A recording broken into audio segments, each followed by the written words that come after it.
Book 4, The Book of Birth and Quest. Canto 3, The Call to the Quest. A morn that seemed a new creation's front, bringing a greater sunlight, happier skies, came burdened with a beauty moved and strange out of the changeless origin of things. An ancient longing struck again new roots. The air drank deep of unfulfilled desire. The high trees trembled with a wandering wind, like souls that quiver at the approach of joy. And in a bosom of green secrecy, forever of its one love note untired, a lyric coil cried among the leaves. Away from the terrestrial murmur turned, where transient calls and answers mixed their flood, King Aswapati listened through the ray to other sounds than meet the sense-formed ear. On a subtle interspace which rings our life, unlocked were the inner spirit's transclosed doors. The inaudible strain in nature could be caught across this cyclic tramp of eager lives, across the deep urgency of present cares. Earth's wordless hymn to the ineffable arose from the silent heart of the cosmic void. He heard the voice repressed of unborn powers, murmuring behind the luminous bars of time. Again the mighty yearning raised its flame that asks a perfect life on earth for men, and prays for certainty in the uncertain mind, and shadowless bliss for suffering human hearts, and truth embodied in an ignorant world, and Godhead divinizing mortal form. A word that leaped from some far sky of thought, admitted by the cowled receiving scribe, traversed the echoing passages of his brain and left its stamp on the recording cells. O force-compelled, fate-driven, earth-born race! O petty adventurers in an infinite world, and prisoners of a dwarf humanity! How long will you tread the circling tracks of mind around your little self and petty things? But not for a changeless littleness were you meant, not for vain repetition were you built. Out of the immortal substance you were made. Your actions can be swift, revealing steps, your life a changeful mold for growing gods. A seer, a strong creator is within. The immaculate grandeur broods upon your days. Almighty powers are shut in nature's cells. A greater destiny waits you in your front. This transient earthly being, if he wills, can fit his acts to a transcendent scheme. He who now stares at the world with ignorant eyes, hardly from the inconscious night aroused, that look at images and not at truth, can fill those orbs with an immortal sight. Yet shall the Godhead grow within your hearts. You shall awake into the Spirit's air, and feel the breaking walls of mortal mind, and hear the message which left life's heart dumb, and look through nature with sun-gazing lids, and blow your conch shells at the eternal's gate. Authors of earth's high change, to you it is given to cross the dangerous spaces of the soul and touch the mighty mother stark awake and meet the omnipotent in this house of flesh and make of life the million-bodied one. The earth you tread is a border screened from heaven. The life you lead conceals the light you are. Immortal powers sweep flaming past your doors. Far off upon your tops the God chant sounds, well to exceed yourselves thought's trumpets call. Heard by a few, but fewer dare aspire, the nympholepts of the ecstasy and the blaze. An epic of hope and failure breaks earth's heart. Her force and will exceed her form and fate. A goddess in a net of transience caught, self-bound in the pastures of death, she dreams of life. Self-racked with the pains of hell, aspires to joy, and builds to hope her altars of despair. Knows that one high step might enfranchise all, and suffering looks for greatness in her son.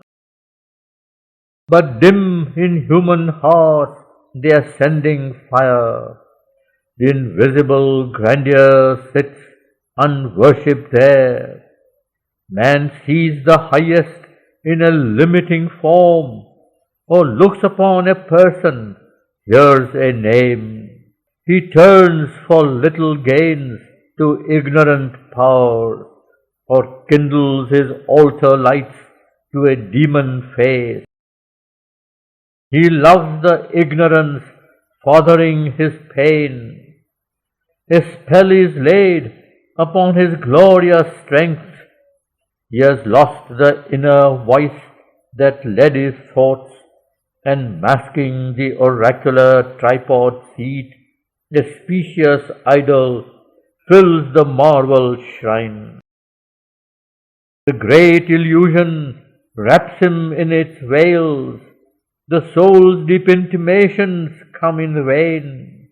In vain is the unending line of seers. The sages ponder in unsubstantial light.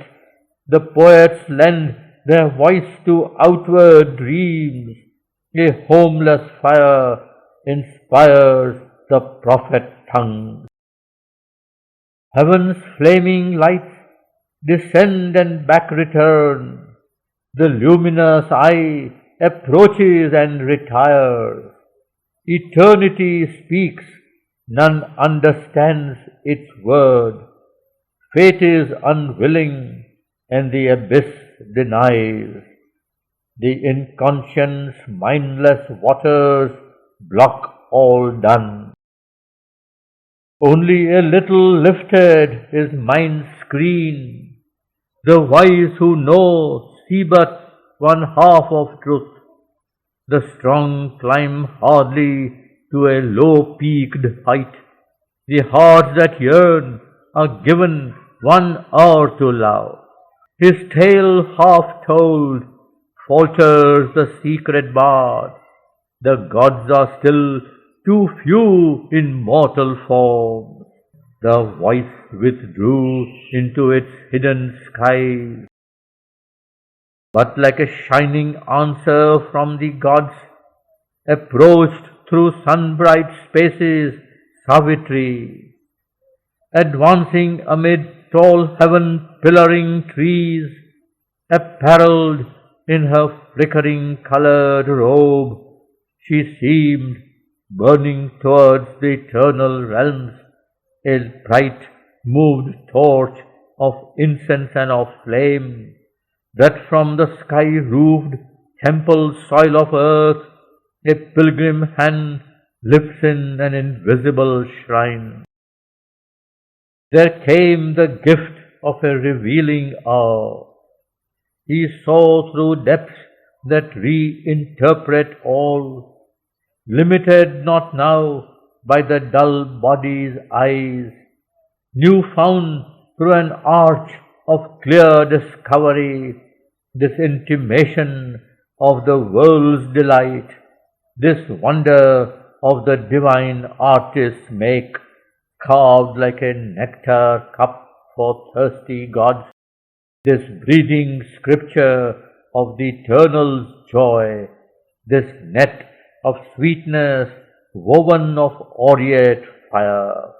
Transformed, the delicate image face became a deeper nature's self-revealing sign, a gold leaf palimpsest of sacred birth, a grave world symbol chiseled out of life. Her brow, a copy of clear unstained heavens, was meditation's pedestal and defense, the very room and smile of musing space, its brooding line, infinity's symbol curve. Amid her tresses' cloudy multitude, her long eyes shadowed as by wings of night, under that moon gold forehead's dreaming breath, were seas of love and thought that held the world. Marveling at life and earth, they saw truth's far. A deathless meaning filled her mortal limbs, as in a golden vase's poignant line, they seemed to carry the rhythmic sob of bliss of earth's mute adoration towards heaven, released in beauty's cry of living form towards the perfection of eternal things. Transparent grown, the ephemeral living dress bared the expressive deity to his view. Escaped from surface sight and mortal sense, the ceasing harmony of its shapes became the strange, significant icon of a power, renewing its inscrutable descent into a human figure of its works that stood out in life's bold, abrupt relief on the soil of the evolving universe, a goddess sculptured on a wall of thought, mirrored in the flowing hours and dimly shrined in matter as in a cathedral cave. Annulled were the transient values of the mind. The body's sense renounced its earthly look. Immortal met immortal in their gaze. Awaked from the close spell of daily use that hides soul truth with the outward form's disguise, he saw through the familiar cherished limbs the great and unknown spirit born his child. An impromptu from the deeper sight within, thoughts rose in him that knew not their own scope, and to those large and brooding depths whence love regarded him across the straits of mind, he spoke in sentences from the unseen height.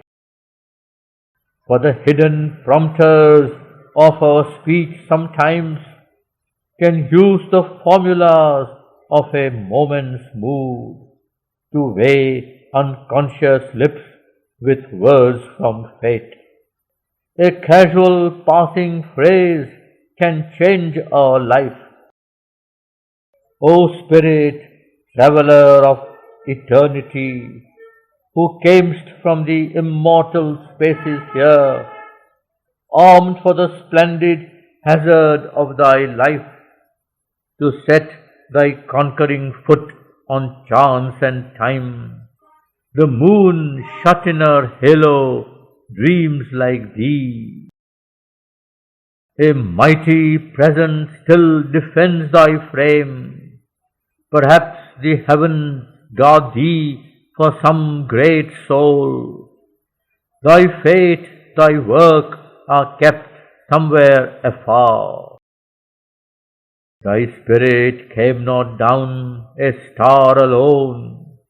O living inscription of the beauty of love, mistled in aureate virginity, what message of heavenly strength and bliss in thee is written with the eternal sun-white script? One shall discover and greaten with it his life, to whom thou loosenest thy heart's jewelled string. O rubies of silence, lips from which there stole low laughter, music of tranquility, star-lustrous eyes awake in sweet large night, and limbs like fine-linked poems made of gold, stanza'd to glimmering curves by artist gods. Depart where love and destiny call your charm. Venture through the deep worlds to find thy mate, for somewhere on the longing breast of earth, thy unknown lover waits for thee, the unknown. Thy soul has strength and needs no other guide than one who burns within thy bosom's power. They shall draw near to meet thy approaching steps, the second self for whom thy nature asks, he who shall walk until thy body's end, a close-bound traveller pacing with thy pace, the lyrist of thy soul's most intimate chords, who shall give voice to what in thee is mute. Then shall you grow like vibrant kindred harps, one in the beats of difference and delight, responsive in divine and equal strains, discovering new notes of the eternal theme. One force shall be your mover and your guide, one light shall be around you and within. Hand in strong hand, confront heaven's question, life. Challenge the ordeal of the immense disguise. Ascend from nature to divinity's heights. Face the high gods crowned with felicity, then meet a greater God, thyself beyond time. This word was seed of all the thing to be. A hand from some greatness opened our heart's locked doors and showed the work for which her strength was born. As when the mantra sings in yoga's ear, its message enters, stirring the blind brain, and keeps in the dim ignorant cells its sound. The hearer understands a form of words, and musing on the index thought it holds, he strives to read it with the laboring mind, but finds bright hints, not the embodied truth. Then falling silent in himself to know, he meets the deeper listening of his soul. The word repeats itself in rhythmic strains. Thought, vision, feeling, sense, the body's self are seized unutterably, and he endures an ecstasy and an immortal change. He feels a wideness and becomes a power. All knowledge rushes on him like a sea. Transmuted by the white spiritual ray, he walks in naked heavens of joy and calm, sees the God face and hears transcendent speech, and equal greatness in a life was sown. Accustomed scenes were now an ended play, moving in muse amid familiar powers, touched by new magnitudes and fiery signs, she turned to vastnesses not yet her own, allured her heart throb to unknown sweetnesses, the secrets of an unseen world were closed. The morn went up into a smiling sky, cast from its sapphire pinnacle of trance, day sank into the burning gold of eve. The moon floated, a luminous waif through heaven, and sank below the oblivious edge of dream. Night lit the watchfires of eternity. Then all went back into mind's secret caves, a darkness stooping on the heaven bird's wings, sealed in her senses from external sight, and opened the stupendous depths of sleep. When the pale dawn slipped through night's shadowy gorge, vainly the newborn light desired her face. The palace woke to its own emptiness. The sovereign of its daily joys was far. Her moonbeam feet tinged not the lucent floors. The beauty and divinity were gone. Delight had fled to search the spacious world.